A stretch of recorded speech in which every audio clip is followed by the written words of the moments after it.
The outlook wasn't brilliant for the Mudville Nine that day. The score stood 4-2 with but one inning more to play. And then when Cooney died at first and Barrows did the same, a sickly silence fell upon the patrons of the game. A straggling few got up to go in deep despair. The rest clung to that hope which springs eternal in the human breast. They thought if only Casey could get but a whack at that, they'd put up even money now with Casey at the bat. But Flynn preceded Casey, as did also Jimmy Blake, and the former was a Lulu and the latter was a cake. So upon that stricken multitude grim melancholy sat, for there seemed but little chance of Casey's getting to bat. But Flynn let drive a single to the wonderment of all, and Blake, the much despised, tore the cover off the ball. And when the dust had lifted and the men saw what had occurred, there was Jimmy safe at second and Flynn a hugging third. Then from 5,000 throats and more there rose a lusty yell.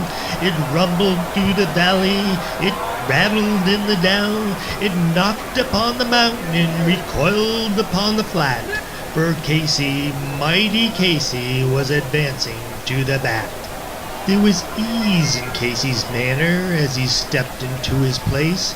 There was pride in Casey's bearing and a smile on Casey's face.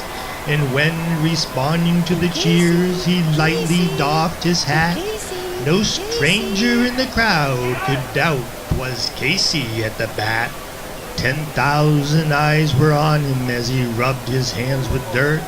5,000 tongues applauded when he wiped them on his shirt.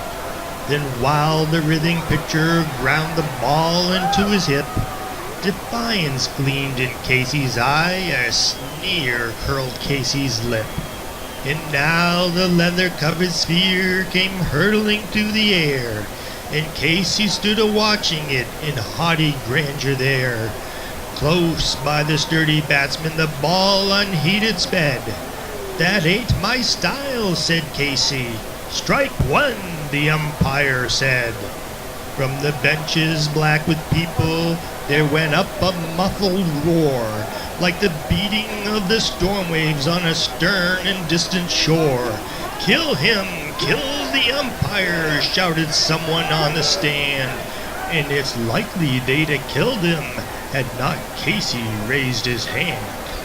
With a smile of Christian charity, great Casey's visage shone. He stilled the rising tumult, he bade the game go on. He signaled to the picture, and once more the spheroid flew.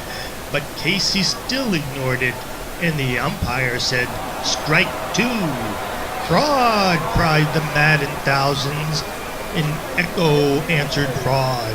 But one scornful look from Casey and the audience was odd.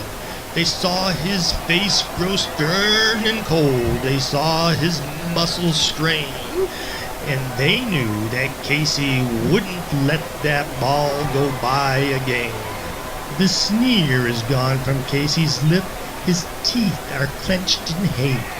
He pounds with cruel violence his bat upon the plate.